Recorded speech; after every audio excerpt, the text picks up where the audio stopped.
Hola, Buenas tardes, ¿qué Nuria, ¿qué hace, tal? qué hace una chica como tú en un lugar como este? Pues tú me has liado, porque como sabes, no tenía cuenta en Instagram ni usaba esta red social, pero bueno, pues por eso estoy un poco torpe, perdonadme, pero es mi primer directo. Vamos, que llevo 5 minutos con una cuenta. Un placer y un honor que como tienes poco tiempo te haga hacer otra cuenta nueva, ¿no? Como Por no eso tienes... no quería, por eso no quería, porque yo no voy a poder atenderla de ninguna manera, pero bueno, está bien. Bueno, a ver, todo el mundo te conoce aquí y fuera del mundo mundial. Nuria Varela Menéndez, pero como hay que hacer genealogía de las mujeres bravas como tú, tenemos que Ay, que decir, a ver, no te me caigas, ¿eh? Lo primero es importante voy a- que no te... en 5 minutos creo que me estoy quieta. Decía que tú eres una mujer que como que te reencarnas en cada pedacito de tu vida y dices, bueno, primero me licencio como periodista, luego como doctora en ciencias jurídicas, en ciencias sociales, y luego llega una oportunidad en tu vida en el 2008 y te vas al primer Ministerio de Igualdad que se crea en España con Viviana Aido. Mientras tanto, escribes unos cuantos libros que son mágicos, que son luz, porque nos abren los ojos a todas nosotras y ahora de nuevo la vida te da otro vuelco en esa reencarnación que antes te decía, suena el teléfono y pasa que estás donde estás ahora. ¿Qué te pasó por el cuerpo cuando te dicen, Nuria, ¿te vienes para acá? Sí, y no sé, creo que es una debilidad no saber decir que no y está muy mal que yo lo diga. No, lo hablaba con algunas amigas y creo que las feministas nos cuesta mucho, ¿no?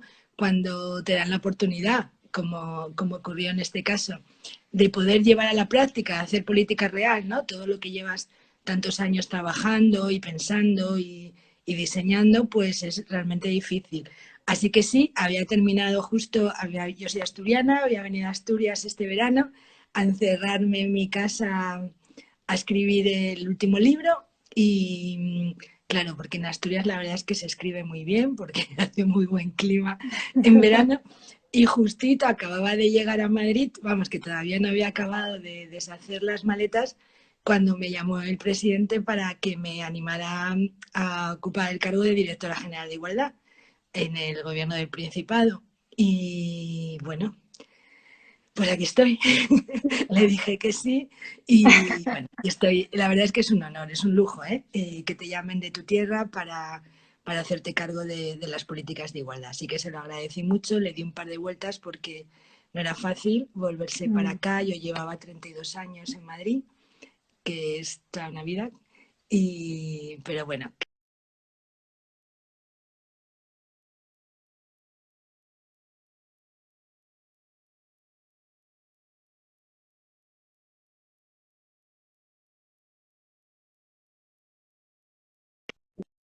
Escarbando en la misma tierra, ¿no? Para encontrarse.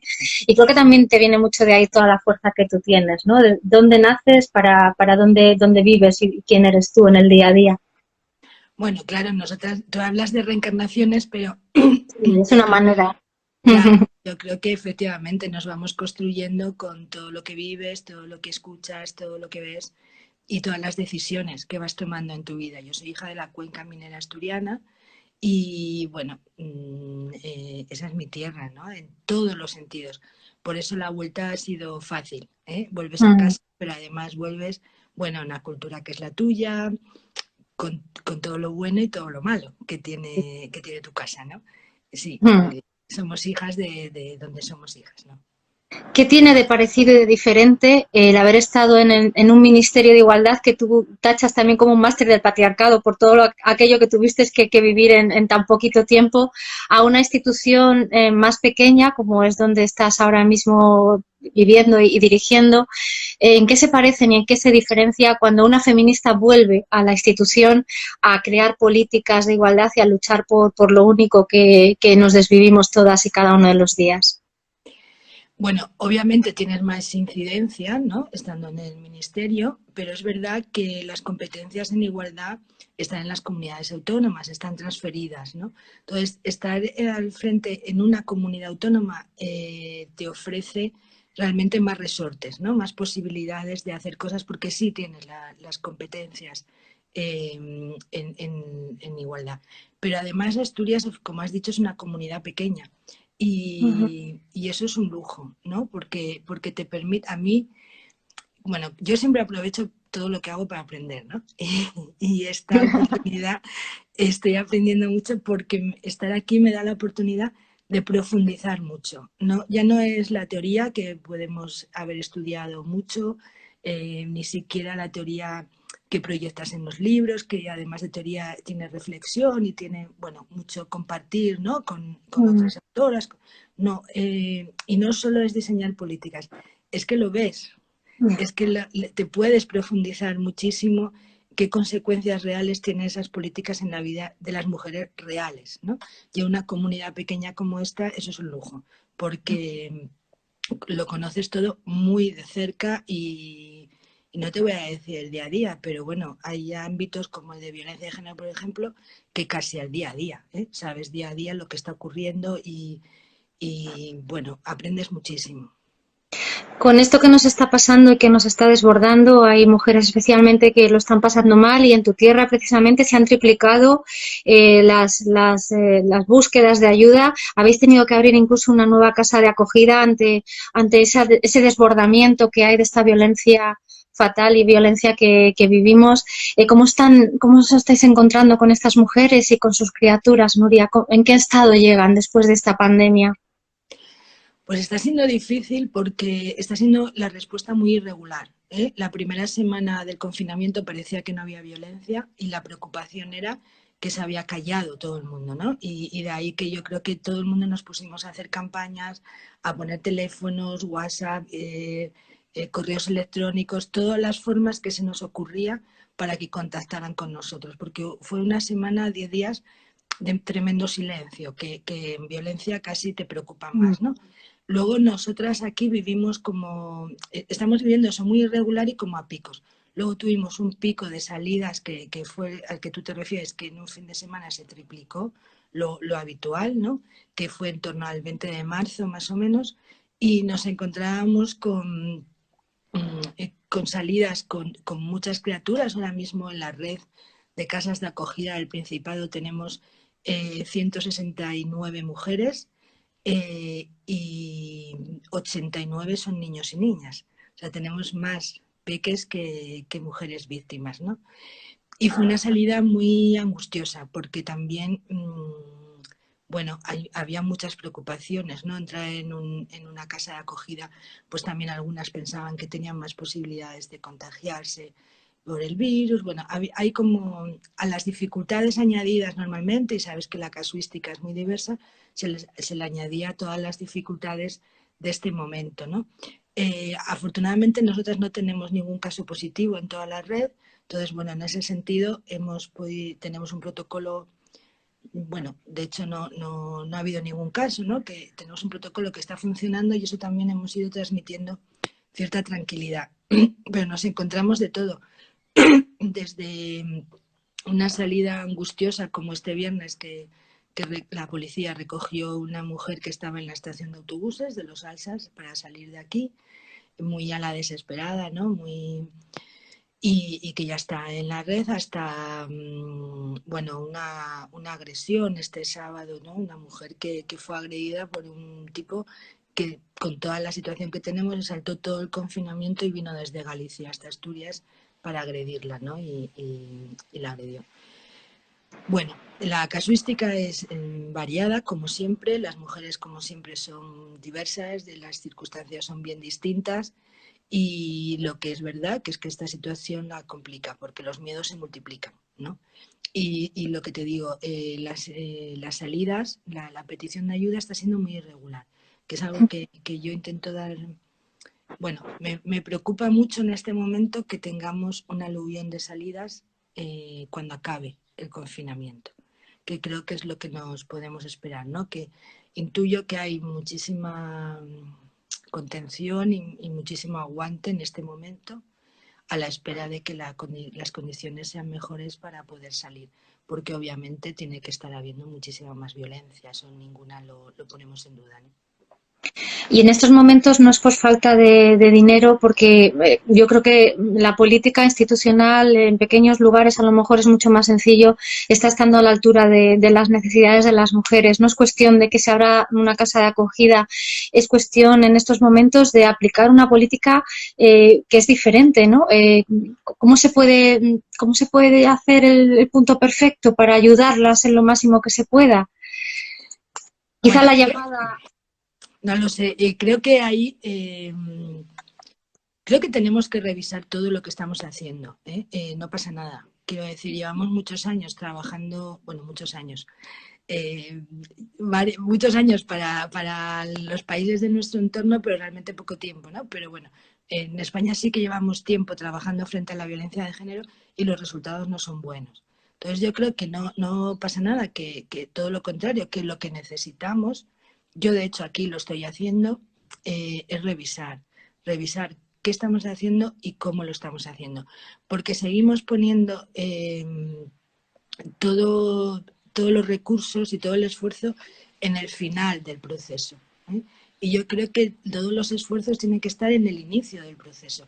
Claro que las mujeres que están sufriendo violencia, por supuesto que van a estar atendidas, que van a estar acompañadas, que no vamos, por supuesto que va a haber recursos para que puedan estar y para, pues, lo primero, proteger la vida y la de sus hijos y sus hijas y luego acompañar en todo el proceso de recuperación.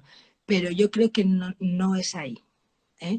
Yo llevo ya mucho tiempo insistiendo que todos nuestros esfuerzos tienen que estar en prevenir. La disputa no tiene que ser como en los últimos años cómo contamos las víctimas.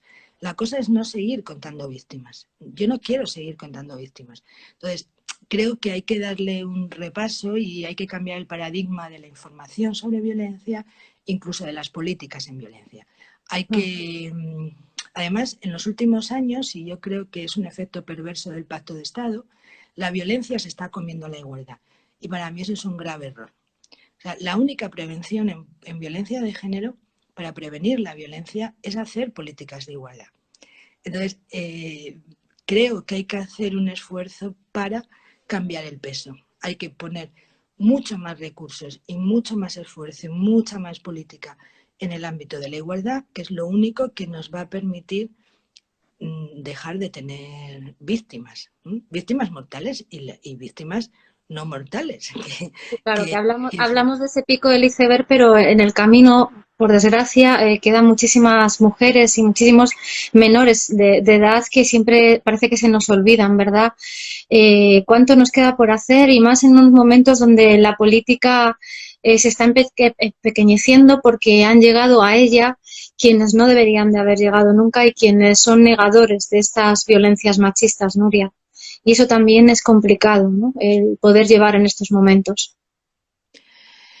Bueno, no sé, yo he tenido hoy, esta mañana justo una comparecencia aquí en la Junta General del Principado y en la extrema derecha es que ni siquiera pregunta, ¿no? O sea, porque no es esta, yo creo que esté un grupo político negacionista como Vox no tiene que influirnos en absoluto a la hora de hacer las políticas, ¿no?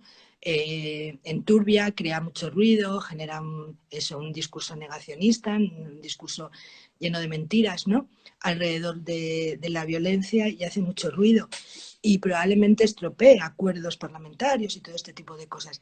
Pero ya sabemos mucho en violencia, ¿eh? Sabemos que tenemos que empezar por coeducar y para mí las dos asignaturas pendientes son, por un lado, la educación.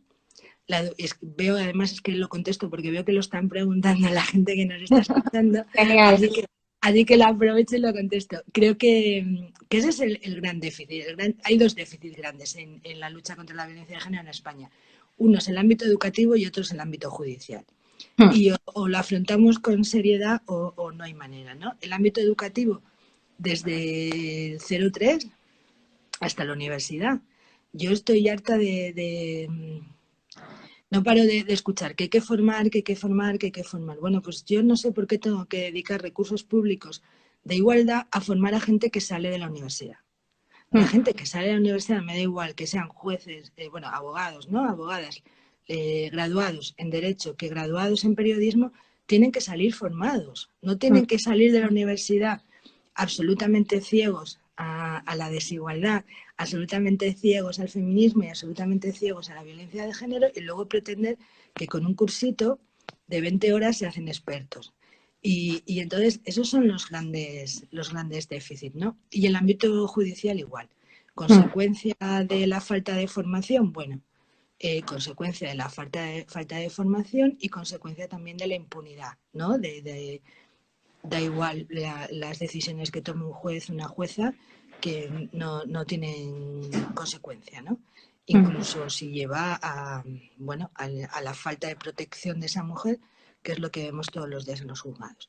Entonces, bueno, hay que atacar esos dos ámbitos de enfrente y con seriedad, al margen de los discursos negacionistas o de los discursos de ultraderecha. Es obvio que la ultraderecha siempre va a cargar contra la igualdad, puesto que obviamente todo nuestro trabajo va al corazón, ¿no? de su ideología. Justamente vienes de una generación y yo creo que ahí nace todo, ¿no? En ti, donde se salió de luchar de una dictadura. Hemos llegado al siglo XXI y la lucha también está en ese terreno, ¿no? De nuevo, en que están ahí, que no se han ido nunca y ahora parece que se han caído las caretas o han perdido el miedo y lo dicen de una manera tan desalmada que es más complicado también muchas veces el levantar nuestra voz, o al menos tengo esa sensación, no sé tú cómo lo ves. Pues será que estoy aquí en el norte que no me pesa tanto. Pues nada, nos vamos para allá, Nuria. Sí, el estar un poco alejada del lío de Madrid, yo creo que me da una perspectiva un poco más tranquila en el sentido. No veo ahí los peligros, ¿eh? No, a ver, la ultraderecha es peligrosa en sí misma y tenemos que combatirla desde el minuto uno, por supuesto. Los discursos de ultraderecha nos dañan todos los días y cuando la ultraderecha llega al poder, bueno, pues no necesitamos forzar mucho la imaginación porque tenemos demasiados ejemplos en demasiados países del daño que nos hacen, ¿no? Entonces, por supuesto que esa es nuestra lucha, pero mientras no está en el poder, y en España no es el caso, creo que lo que tenemos que hacer es buenas políticas de igualdad e intentar evitar estar todo el día empezando, intentar la consolidación de esas políticas, que no dependa del gobierno de turno, que no dependa de los presupuestos o de las crisis que nos caigan encima, sino que realmente empecemos a consolidar todo lo que ya hemos ensayado, todo lo que ya hemos hecho, tanto en el gobierno central como creo que en todas las comunidades autónomas o en la mayoría, ha habido distintos ciclos. Ha habido ciclos de desarrollo de políticas de igualdad, luego los hemos vuelto a perder, luego los hemos recuperado. Bueno, creo que es el momento de asentarlo, consolidarlo como derechos humanos, considerar las políticas de igualdad como políticas transversales fundamentales de una democracia y que no estén eso al albur de cuál es la composición parlamentaria o de qué situación económica tenemos, ¿no? Quiero ir un poquito para atrás en tu andar, en tu currículum vitae, ¿no? Y para ti fue fundamental un momento como periodista en el que te tienes que enfrentar a un reportaje y es estar en una casa de acogida a las mujeres donde hay digamos que un poco te pones las gafas moradas porque vives la realidad tremenda, dura y de la supervivencia ante ese miedo que ahora en estos momentos han sido 6 mujeres las que han sido asesinadas por 6 hombres con 4.000 hombres que han sido denunciadas por 4.000 mujeres maltratadas. Ese lugar es el lugar donde te empieza a latir el corazón de otra manera. Sí, no creo que, no sé si es el corazón, creo que es cuando me enfrento a una realidad que desconocía, ¿no? Todo es casual, bueno, en mi vida por lo menos, ¿no? Entonces, yo, bueno, soy periodista y estoy trabajando en una revista que se llama, en un semanario que se llama Panorama, que pertenecía al Grupo Z, y el semanario se cierra y entonces a mí me ofrecen ir a trabajar Interview. que es como la paradoja de mi vida, ¿no? ¿Qué hago yo? Una feminista, además muy joven, Trabajando. en ese sitio, ¿no? Bueno, en fin. Entonces, bueno, como joven periodista y que te crees, ¿no? Que puedes, te puedes enfrentar al mundo, pues esas cosas que piensas cuando tienes 20 y pocos años, eh, pues digo que sí. Y el lema en ese momento de interview era nos atrevemos con todo, ¿no? Y entonces, nada más, prácticamente hacía muy poquito que había llegado y yo llevaba tiempo, te hablo de hace muchos años, ¿eh? De esto hace muchos años. Y yo llevaba tiempo que leía cosas leía noticias en los periódicos, pero como se publicaba en aquel momento, que parecía que eran sucesos, parecía que las mujeres se morían solas, ¿no? Todo eran crímenes pasionales, bueno, estas cosas, yo no entendía nada realmente. Entonces dije, bueno, pues si nos atrevemos con todo, vamos a ver qué es esto. Y tuve la tremenda fortuna de empezar a preparar ese reportaje y encontrarme con Ana María Pérez del Campo, que tenía la casa, el Centro de Recuperación Integral para Mujeres Víctimas de Violencia de Género en Madrid, y que, bueno, yo le estaré eterna, aparte de lo que la quiero, le estaré eternamente agradecida. No solo su compromiso, ¿no? Yo creo que todas las mujeres tenemos que estar muy agradecidas a Ana del trabajo frente a la violencia de género, sino haber visto tener esa mirada tan moderna, si me apuras, de saber que tenía que abrir las casas para que la prensa supiésemos de lo que estábamos hablando. Y fue un regalo, ¿no? Me encontré con Ana María, le fui a hacer una entrevista y me dijo, vente al centro. Me fui y me dejó trabajar sin ningún tipo de restricción. Me dejó estar en el centro todo el tiempo que necesité y hablar con las mujeres que estaban allí residiendo. Y claro, fue increíble, ¿no? Recuerdo perfectamente, y mira que han pasado años, esa primera entrevista, la primera entrevista que hizo a una mujer víctima, que era una mujer aparentemente frágil, o sea, una mujer delgadita, ¿no? Y iba con dos muletas y llevaba una muñeca vendada. Todo a consecuencia de la paliza. Y me acuerdo que me estaba contando un relato desgarrador de lo que había sufrido y casi al final me dice que estaba enamorada de él. Y ahí te Entonces, preguntas, ¿no? Esa línea tan delgada, ¿no? bueno, no es que me preguntes, es que yo salí completamente revuelta de la casa. Me acuerdo que estuve caminando un buen rato porque no entendía nada, Nuria. Nada. O sea, no sabía colocar todo lo que había visto, todo lo que había oído. Entonces, bueno, seguí yendo, claro, porque no. Fue increíble, ¿no? Descubrir algo que tienes que colocar. Tienes que colocar desde muchos puntos de vista. Por eso yo digo que la violencia de género no es fácil, es muy compleja, es muy difícil de saber cómo te atrapa, cómo te enreda, cómo se mezcla, cuánto peso tiene la cultura, cuánto peso tiene la costumbre, cuánto peso tiene tu educación. Bueno, todo lo complejo que es, ¿no? Una situación de violencia de género y por lo tanto todo lo complejo que es recuperarte y salir de ella. Entonces, bueno, sí, para mí fue un reportaje bueno, que me cambió la vida completamente porque ya nunca más pude soltar el tema, ¿me entiendes? ¿No? Digo tema Tanto. como periodista y como escritora. De hecho, el primer libro que escribí al final fue sobre violencia de género y hoy sigue siendo el ámbito que más estudio y que más trabajo, ¿no? Porque para mí bueno, claro, es la máxima manifestación de la desigualdad y rompe completamente la vida de las mujeres individualmente y a las mujeres como la mitad del mundo, ¿no? Sí.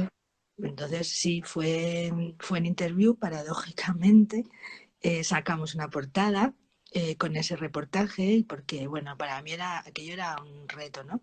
Entonces les dije, pues si nos atrevemos con todo, nos atrevemos con esto. Y en la portada de esa semana salió una frase que me había dicho Ana María, que a mí me conmocionó, que era los maridos españoles matan más que ETA. Y lo comprobé, y ETA en esa época mataba mucho. Y era verdad. Las pocas datos que teníamos, fíjate, los pocos datos que teníamos en ese momento sobre violencia doméstica, llamábamos todavía, Todavía. eran muchos más asesinatos que efectivamente que la banda terrorista, ¿no? Y bueno, sí, a mí me ha marcado personal y profesionalmente ese reportaje toda mi vida. Ese reportaje y luego hay otro nombre muy grande y a quien le tenemos que seguir dando gracias por la valentía que tuvo, que es el de Ana Orantes, y donde también a su memoria y a la de todas las mujeres que como ella se atrevieron, escribes también un libro y le das voz a esa voz ignorada que sin embargo fue la voz de la conciencia de esa España en blanco y negro. Sí, el caso de Ana Arantes efectivamente lo vivimos. Además, yo creo que interpeló a toda la sociedad, pero sobre todo interpeló a los periodistas y a las periodistas, ¿no? Porque no se podía eludir que el detonante había sido un programa de televisión y había sido la valentía. Y otra vez, como siempre dice Ana, para ser feminista hay que ser valiente, ¿no? La valentía de Ana, la serenidad, no sé, ella, ¿no? Como persona, como mujer eh, impactó completamente. Si todavía hoy se puede ver aquel programa y se siente, ¿no? El profundo impacto que estaba generando su relato en las mujeres que estaban en el plató, en la propia presentadora del programa. Entonces, efectivamente. Y luego yo trabajé mucho y llegué a escribir un libro, como dices, porque conocí mucho a su hija, a Raquel Raquel. Orantes. Sí, Uh-huh. la conocí mucho, bueno, la conozco mucho, la quiero mucho. Y bueno, también eso te aproxima mucho, ¿no? O sea, el impacto de escuchar el relato de Ana, de ver ese testimonio, de escuchar decir no voy a comer el turrón y efectivamente que la asesine. O sea, esa conciencia, porque siempre decimos las mujeres víctimas minimizan el riesgo. Ana no lo minimizó en ningún Era momento. consciente, ella y sus hijos todos. Plenamente consciente y fue a un programa de televisión a decirlo como testimonio y como la mayor rasgo de generosidad hacia el resto de las mujeres, ¿no? Plenamente consciente de que la iba a matar. Entonces, bueno, es muy impactante y haber hablado tanto con Raquel y haberla escuchado y haber vivido con ella, ¿no? Durante mucho tiempo que, bueno, mientras estuve en Madrid, que tuve muchísima relación con ella también, bueno, es una historia que efectivamente ha marcado este país y ha marcado las políticas públicas de este país, sin duda. De nuevo, mujeres como Ana Orantes, que son las que ayudan a otras mujeres. Qué importante esa cadena de sororidad, aunque se esté pasando aunque se esté pasando mal, de las mujeres que salvan a otras mujeres, ¿no? Lo que tú has dicho, ese testimonio, si yo ya sé que voy a acabar mal, pero que no haya más detrás, ¿no? Qué lucha más intensa, más digna, más bonita y más dolorosa, ¿no? Cómo se conjuga dentro del feminismo todo eso, pero es lo único que nos impulsa y que impulsa a grandes mujeres como ella a seguir luchando todos y cada uno de los días. Bueno, yo creo que sí, yo creo que esa es nuestra fuerza. O sea, que de hecho el mayor arma que siempre utiliza el patriarcado ha sido intentar dividirnos, ¿no? Eh, Cuando descubres la potencia que tienes cuando trabajas con otras mujeres, trabajamos juntas yo siempre digo que juntas no solo somos más, sino es que somos mejores. Somos mejores en todos los sentidos, somos más fuertes, somos más inteligentes y nos multiplicamos. Lo que nos rompe es no ayudarnos y pensar juntas, construir juntas, sentirnos responsables, ¿no? de todas las demás. Yo creo que eso es, bueno, es lo mejor que tenemos, ¿no? Y además cuando lo hacemos lo sabemos porque vemos los resultados, ¿no? Sí. Hace 16 años ya, haces un libro que ha marcado un antes y un después y ahora tiene la continuidad en este nuevo libro que estábamos hablando de la cuarta ola, Feminismo 4.0. Y ese primer libro lo escribes también como un ejercicio de amistad valiente, dices tú de Ana, pero tú también hiciste ahí tu ejercicio para que 50.000 almas cándidas abrieran los ojos. ¿Qué responsabilidad creías que tenías o no eras consciente de lo que ibas a lograr con ese libro que no fuera el segundo sexo, que era un poco más difícil? O eso no lo has pensado tampoco. Dijiste, se escribió un libro y luego el libro se escribe para que tenga vida después, ¿no? No. Fíjate, claro, es que hay que ponerse en el contexto, ¿no? Yo escribo ese libro porque en ese momento no existe, porque Claro. no había feminismo, no había libros de divulgación, ¿no? del feminismo. Había, claro, los clásicos, había un montón de cosas muy interesantes y muy potentes y muy buenas publicadas sobre teoría, pero no había divulgación. A hoy parece increíble, pero es que no había. Y entonces lo escribí porque yo tenía amigas que me decían, vale, ¿y cómo entro? ¿Cómo me entero de eso que tú dices? ¿No? Y claro, yo Que le siempre, llama feminismo. claro, y a mí siempre me generaba mucha duda, porque claro, las que venían, bueno, pues las que habían estudiado filosofía, todas las que venían de ese ámbito del conocimiento, fenomenal. Podían empezar con el segundo sexo, como tú dices, o podían empezar con Amelia Valcárcel, o podían empezar con nuestras grandes pensadoras, ¿no? Pero, y todas las que no venían, no veníamos, porque venía de periodismo, ¿no?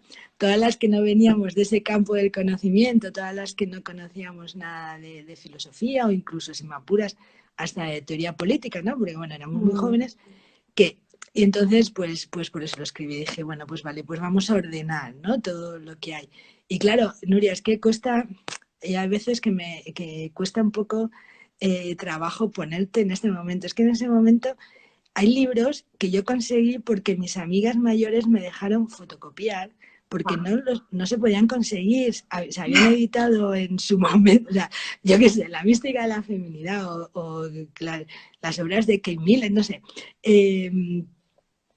se habían editado en su momento se habían agotado y no había, ¿no?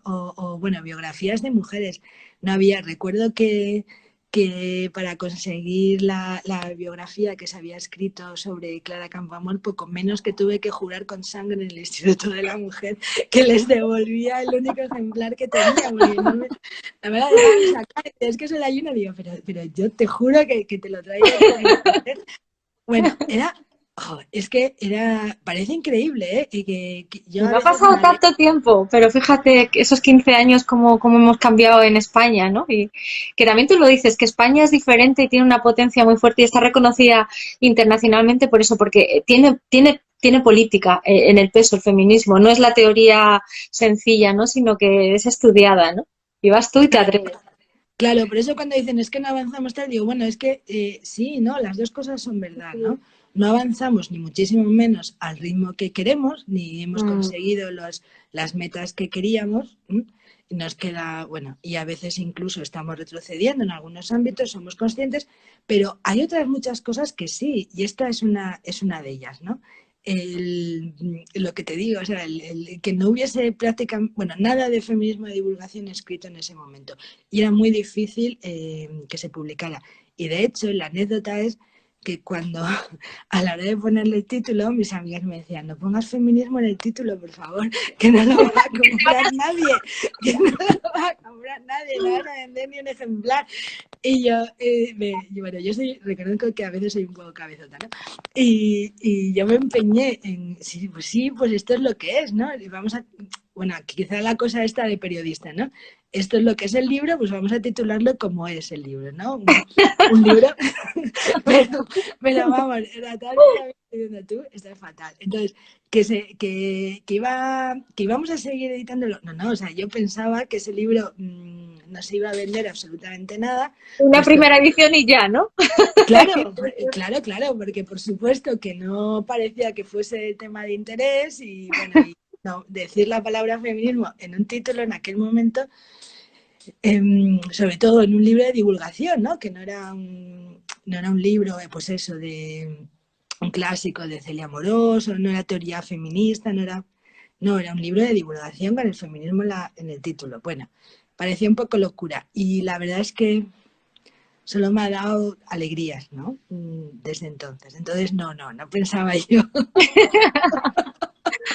Olvídate, nada parecido a lo que ha sido. No. Y luego llega un libro, a mí es el que me encanta y lo leí en su momento y lo releo, es de esa generación que además es la nuestra, que tú dices esa generación desperdiciada pero no perdida, el libro de Cansadas. Y ese también es otro libro que da luz, ¿no? Que nos enseña a ver que lo que nos pasa no nos pasa en individual, sino a todas y a todos, ¿no? Sí, yo quizás es el libro que más quiero, fíjate. Y normalmente te cuesta un poco decir, ¿no? Pero yo quizás es el que más quiero porque realmente es un libro yo escribo rápido, ¿no? Por deformación profesional, claro, como tú. Pero, pero Cansadas, realmente tardé 10 años en escribirlo. ¡Wow! Porque, 10 sí, años. sí, porque Cansadas no es un libro que yo me pusiera a escribir, ¿no? Como los otros. Voy a escribir un libro sobre esa temática y, bueno, tardo más o menos y lo termino. No, Cansadas nació casi prácticamente cuando fui madre. Entonces fue un libro que empecé como a tomar apuntes, ¿no? Fue un libro que fue como acompañándome Tu toda esta diario.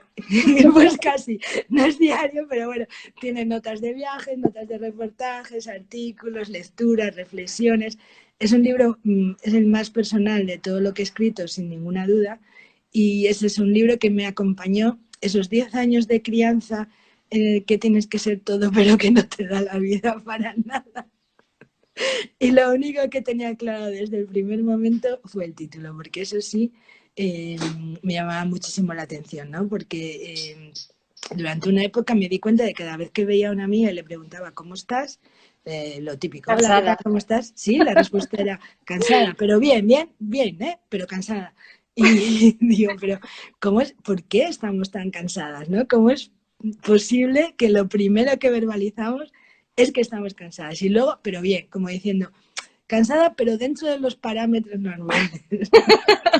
Soy una privilegiada todavía, a La pesar de ser. habitual, vamos, la habitual, no, no es para que te preocupes.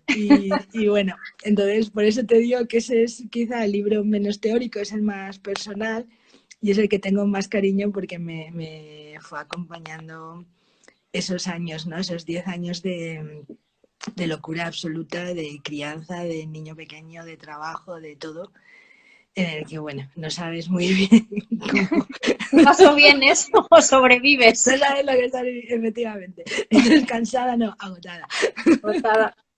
Oye, y ahora que vivimos en esta época donde se dice que hay que poner el cuidado en el centro de todo, como si nunca hubiera sido esto, que de esto ha ido siempre y por eso se ha estado luchando desde siglos y siglos, no desde hace solo 3, sino yo creo que desde que hubo la primera mujer sobre la Tierra, que no sé si se llamaba Eva o cómo, pero ahora muchísimo más, ¿no? Que estamos pidiendo que la corresponsabilidad es solo eso. Pero oye, es que parece que como el que entra por aquí sale por allí, aunque hay más que se están uniendo cada vez más, lo diremos, ¿no? Pero esos cuidados en el centro de todo. Sí, es determinante, porque es verdad que el feminismo lo lleva diciendo muchísimo tiempo, es verdad que, bueno, por lo menos los últimos, si me apuras, 30 años, pero sin duda en los últimos 20 años la teoría feminista lo ha trabajado muchísimo, especialmente las economistas, ¿no? Lo han trabajado muy bien y lo han argumentado muy bien.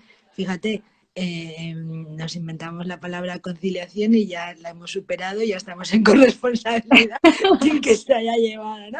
Que es lo que nos suele ocurrir a nosotras, que tenemos que intentar 2 o 3 conceptos o 2 o 3 abordajes hasta que al final conseguimos que cuaje, ¿no?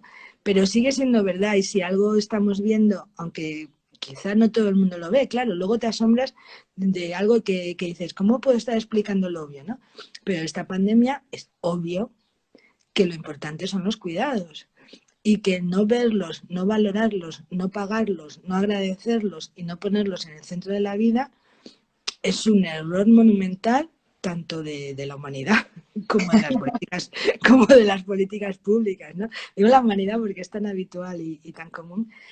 Entonces, quizá dentro del horror que está siendo todo esto, quizá es una oportunidad, ¿no? Para que se entienda mejor eso que nosotras llevamos tanto tiempo diciendo de que hay que poner los cuidados en el centro de la vida y que, pero sobre todo, que no hay vida sin cuidados, Claro. que no hay, ¿no? Que no hay ninguna posibilidad.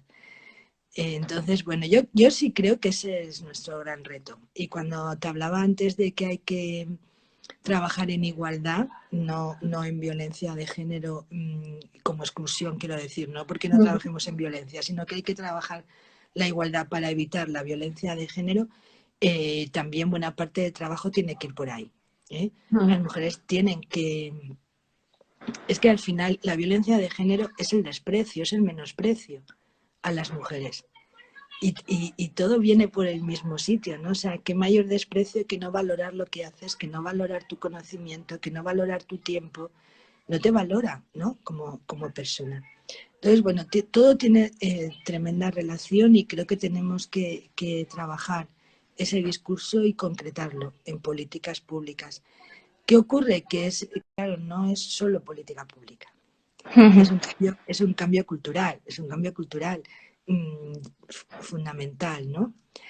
Me pasó el otro día una anécdota que, bueno, espero que no me escuche, pero bueno, si me escucha espero que no le parezca mal. Total, no lo ve nadie, tú no te Bueno, preocupes. no voy a decir quién, da igual. Estaba hablando con una compañera de aquí en el gobierno que, bueno, que su área tiene mucho que ver en la mía, ¿no? Porque dependen muchas cosas de ella y le estaba explicando lo que yo estaba viendo y me viene así como asustada y dice, pero Nuria, eso es una revolución. De eso va la cosa. Y le digo, claro, eso es, o sea, es una revolución, pero digo, es una buena Es la revolución, ¿no? mejor. Oye, en esta cuarta ola, que fíjate lo que estamos haciendo ahora mismo, ciberactivismo puro y duro. ¿Qué debates se pueden postergar o cuáles ya no tienen excusita para dejar para mañana? Venga, vamos ahí, al meollo. Ahora viene la buena, ¿no? No, yo no creo que haya que postergar ningún debate y realmente estoy convencida de que si el feminismo tiene la potencia que tiene en este momento es precisamente porque el feminismo nunca ha eludido los debates. Otra cosa es que en este momento tengamos distorsiones, tengamos agenda sobrevenida y tengamos otra serie de cuestiones, ¿no? Pero el feminismo nunca ha eludido los debates, siempre ha debatido. De hecho, nuestra arma siempre ha sido la palabra, no tenemos otra, ¿no? El pensamiento y la palabra y la acción. Entonces, no hay que eludir ningún debate, hay que debatir todo. ¿Cuál es el problema ahora mismo? Que no se debate, que se insulta. Y entonces ahí ha aparecido algo que no tiene nada que ver con la tradición cultural feminista y que está impidiendo el debate. Porque nuestra tradición cultural y política, nuestra tradición no está la descalificación de otras compañeras, no está el insulto, no está el menosprecio, ¿no? Y eso es lo que está tensando, ¿no? Y distorsionando un poco estos últimos años, ¿no? 2 o 3 años. Entonces, no se puede debatir en ese sentido. Por eso yo te digo que hay que debatirlo todo y ojalá volviésemos a debatir, a debatir. O sea, es que hay temas que el feminismo ha debatido hasta el agotamiento, ¿no? Y hay temas que llevamos que 10, 15 años debatiendo sobre ellos. Yo no tengo ningún miedo al debate, es más, creo que es la única manera que nos enriquece, que cuando somos capaces de debatir, crecemos. Y por eso esta cuarta ola es como es, ¿no? Por eso ha conseguido tener tanta gente, por eso ha conseguido ser intergeneracional, por eso ha conseguido ser realmente mundial. Bueno, nuestra fortaleza está ahí, está en no rehuir debates, en profundizar, en estudiar, en pensar juntas. No hay, ese no es el problema es cuando no podemos debatir. Ponme un ejemplo. Bueno, todos los temas conflictivos ahora mismo, el ejemplo más obvio creo que es la prostitución, ¿no? El feminismo llevamos 2 décadas debatiendo sobre la prostitución y bueno, ahora es que no se debate, ahora hay como un frente, ¿no? Y es muy difícil traspasar, bueno, es muy difícil el diálogo. Si no hay diálogo no vamos a conseguir solucionarlo. Y como ese todos los temas conflictivos, ¿no? Yo creo que ahora debatimos menos que nunca, aunque parezca todo lo contrario. Da esa sensación ya, que quizás las redes también hacen una exposición no real de ese debate, porque realmente quienes estamos luchando e intentando cambiar el mundo, seguimos luchando y seguimos ejerciendo ese poder de cambio, ¿no? Pero en las redes quizás, como hay menos espacio, hay más crispación. Bueno, las redes sí generan un efecto también muy, muy distorsionador, ¿no? Porque por un lado, efectivamente, el lenguaje es muy es violento, ¿no? Es desagradable e impide el debate. Y por otro lado, parece que ese es el mundo. Ya sabemos que las redes no son el mundo, ¿no? Que los debates reales y la vida real de las mujeres, pues quizá no coincide con esos temas que estamos ahora debatiendo, ¿no? O sea, que Mira, aquí, estamos aquí hacen en... una pregunta, dice, ¿pero es posible ser tolerante con el intolerante? Es difícil, sin duda. Cuesta mucho, Nuria. Cuesta, cuesta mucho, por supuesto. Pero, claro, pero que ese es el fenómeno nuevo. Yo siempre me he definido, me gusta definirme a mí misma, claro, cada una se busca lo mejor, ¿no? Para hablar de una misma. A mí siempre me ha gustado definirme como feminista puente. Y porque siempre he creído que era muy importante hablar con cualquier feminista, o sea, con cualquier feminista yo tengo mucho más en común, sé de que utilizo el mismo lenguaje, sabemos de qué estamos hablando, ¿no? Entonces, nunca me ha costado realmente, nunca he tenido ningún problema. Tanto generacionalmente, siempre me ha interesado muchísimo hablar con las mayores y siempre me ha interesado muchísimo las mujeres más jóvenes y me siguen interesando y creo que cada generación tiene que dar sus respuestas a las preguntas que tiene, aunque a veces no nos guste, ¿no? Pero tenemos que posibilitar eso y tenemos que trabajar juntas. Y frente a otros temas igual, ¿no? Y yo siempre he podido hacerlo y creo que es difícil porque ahora hay un frentismo desconocido. Insisto, es que no forma parte de la cultura feminista los no debates. Yo he debatido hasta el agotamiento, como yo, todas las feministas de mi generación, con otras feministas que tenían planteamientos completamente distintos. Entonces, lo que no puede ser siendo feminista es ser sectaria. Yo creo que es lo peor que se puede ser, ¿no? Cuando antes decía que Ana María a mí al menos me enseñó que para ser feminista hay que ser valiente, eso significa que hay que atreverse a pensar por una misma y hay que atreverse a escuchar, ¿no? Y hay que atreverse, como decía la pregunta, a intentar ser tolerante, no, pero no por hacer un ejercicio de tolerancia, sino porque realmente tenemos que construir. Es muy fácil destruir. ¿Eh? A mí realmente lo que me agota a veces es esta gente que todo el rato está cuestionando y destruyendo y no construyendo, ¿no? Cuando se quiere construir, aunque haya muchas dificultades, aunque haya mucha distancia, hay que acercarse y hay que construir juntas. Insisto, además es que eso es nuestra mejor arma frente al patriarcado. Entonces, hay muchos errores que, bueno, que espero que se reconduzcan, ¿no? Yo creo que también es importante en ese debate sosegado que tú dices el haber vivido de verdad el feminismo, el haber leído mucho, el saber de dónde venimos para saber dónde llegamos y quizás también hay mucho postureo en este sentido y también eso hace difícil ese diálogo, ¿no? O ese debate al que tú aludes. No sé, es que estaba leyendo aquí que pone alguien que el buenismo nos come. Sí, sí, contesta, vete contestando. Es que hay algunas que no me da tiempo a leerlas. Yo no creo que abogar por el trabajar todas juntas y por respetarnos sea buenismo, sino todo lo contrario. Mira, incluso si quieres, míralo desde el punto de vista más egoísta del mundo. No podemos tener autoridad. Todas las mujeres nos quejamos de la falta de autoridad. En general, no conozco a ninguna que esté satisfecha, ¿no?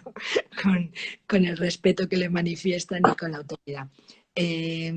No podemos conseguir autoridad una sola y no podemos conseguir autoridad si no nos respetamos unas a otras.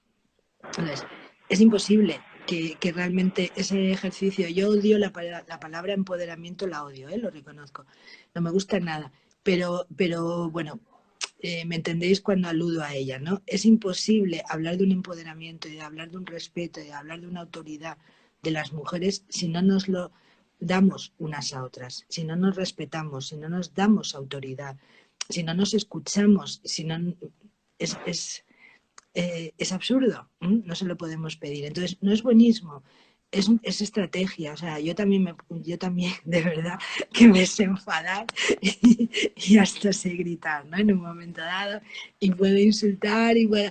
Claro, pues es que eso es lo fácil.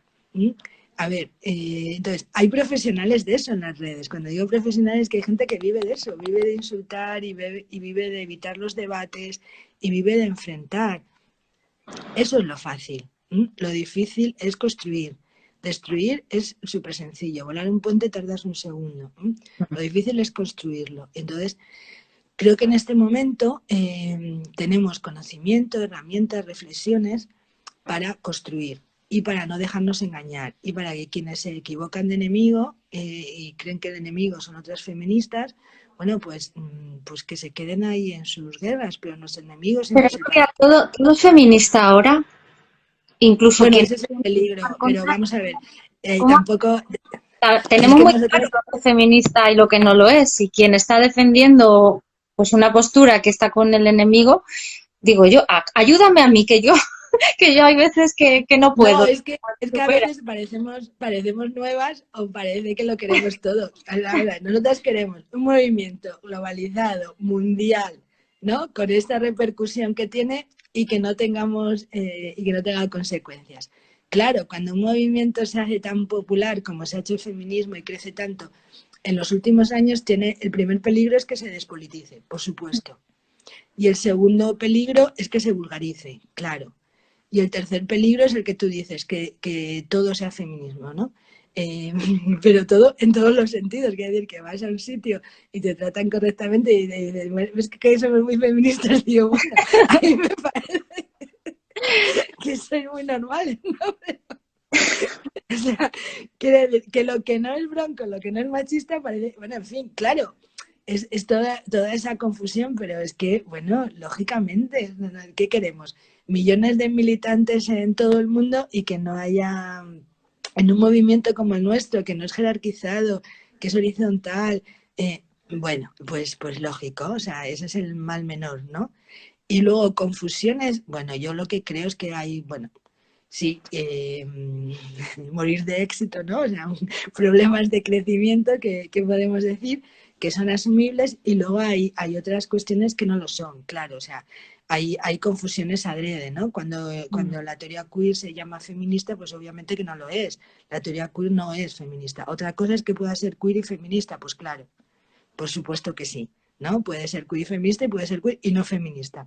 Pero esos son ya debates muy teóricos que yo insisto en que no sé hasta qué punto son los debates que interesan a la inmensa mayoría de las mujeres. ¿Crees que estamos más cerca que nunca en la abolición de la prostitución?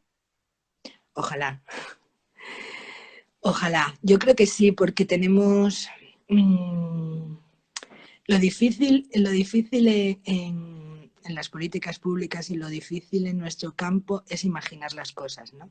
Hmm. Eh, Cuando las conseguimos imaginar y en la prostitución no solo la hemos imaginado, sino que ya hay experiencias de éxito, ya tenemos una ley, tenemos la ley sueca, tenemos ya un largo recorrido, o sea, ya hay un ejemplo, ya hay buenas prácticas, ya tenemos un referente, yo creo que ya estamos en un periodo mucho más fácil, ¿no? Me pasa y quiero decir lo de imaginarnos, por ejemplo, con la violencia de género. Siempre hablamos de bajar el número de víctimas, no, tenemos que imaginarnos un mundo sin violencia contra las mujeres, porque si no somos capaces de imaginarlo, nunca Hmm. lo vamos a conseguir. Entonces, en prostitución como parte de, ¿no? de esa violencia contra las mujeres, es que ya nos lo hemos imaginado y ya se ha hecho, ya se ha puesto en práctica, ¿no? Ya es lo mismo, mira, todas las que escribáis, seguro que me entendéis. No es lo mismo enfrentarte a un papel en blanco y empezar que corregir. ¿Mm? Cuando tú ya tienes un borrador y ya dices, pues, y te pones ya a rematar ese texto es una cosa. Lo difícil es tener un papel en blanco y ponerte a escribirlo, ¿no? A diseñarlo, a imaginártelo, a crear algo. Bueno, yo sí creo que estamos en el momento adecuado. Primero, porque es bastante obvio que ya no podemos ni siquiera hablar de prostitución, tenemos que hablar ya de un sistema Estado prostituyente, prostitucional. exactamente. Sí, Ujú. un sistema prostitucional que tiene un tremendo, bueno, pues tiene mucho más que ver con nuestro déficit de democracia y con nuestro sistema económico que con otra cosa, ¿no? Entonces, ese cruce economía, sistema déficit de sistema democrático, sistema político y patriarcado nos está llevando a una situación insoportable. Entonces, por un lado, es evidente, ¿no?, que el crecimiento exponencial nos está mostrando claramente el camino. Y por otro lado, como te digo, es que ya tenemos una política pública, ¿no? Que Mm. nos muestra. Yo creo que sí, yo creo que, bueno, eso, yo desde luego, desde que soy feminista y desde que milito, llevo discutiendo sobre este tema. Siempre ha sido un tema de tremenda controversia. Y yo creo que, bueno, por eso ahora hablamos con mucha más seguridad, porque no, en prostitución no hablamos de oído. ¿eh? Mm. Lo hemos estudiado mucho, lo hemos trabajado mucho, lo hemos debatido mucho y lo hemos reflexionado mucho. Entonces, bueno, creo que sí, que es el momento de que, bueno, eso sí que es una revolución, como decía mi compañera. Una maravilla. Imaginarnos, Ojalá. imaginarnos un mundo donde el cuerpo de las mujeres no esté a disposición de quien no pueda pagar, ¿no? Un mundo que, como dices al principio de tu último libro, sea para todas esas mujeres que no tengan que esperar a los 40 o los 50, ¿no? Sino que desde prácticamente desde la cuna puedan ser libres en lugar de valientes. Y en ello esa genealogía que también tú siempre dices que hay que hacer, ¿no? De saber de dónde venimos para ver dónde llegamos a través de esas manos que nos unen, ¿no? ¿Qué referentes tienes tú, Nuria? Bueno, tantos. Yo claro, no, es que tengo mucha suerte generacionalmente porque soy contemporánea de grandes maestras. Es que he conocido a grandes mujeres, ¿no? He podido aprender de ella. Pues fíjate lo que ha supuesto Celia Amorós en el pensamiento feminista, ¿no? Lo que Mm. ha supuesto todo el trabajo de Amelia, lo que ha supuesto todo lo que fue aquellos seminarios que se abrieron en las universidades, tanto con Marinas en Cataluña como el seminario de Celia en Madrid y luego pues lo que supuso el feminario en Valencia. Tenemos pues tantas maestras que son amigas, que eso es un lujo, ¿no? La propia Claro. Marcela, ser amiga de Marcela Lagarde, es que eso es un lujo absoluto, ¿no? Y luego gente, pues Lidia Cacho, ¿no? Es una mujer compañera, Grandísima. periodista, amiga, claro, o sea, creo que yo he tenido muchísima suerte de conocer a todas estas mujeres que han sido, que son maestras, pero además eh, que las conoces, que las quieres y que has podido aprender de ellas. Por supuesto, Ana María, yo creo que es la persona a la que más le debemos de agradecer todo el trabajo que tenemos hecho en España en violencia de género. Nos Y quedan luego, 20 bueno, segundos, Nuria. Nos quedan 20 pues segundos, ya así te, que pues ya te digo que yo me declaro absolutamente bostoncristiana, porque para mí mi ídolo es Mary Wollstonecraft. Pema, eso fue la primera y la más valiente. toca ya. Un placer.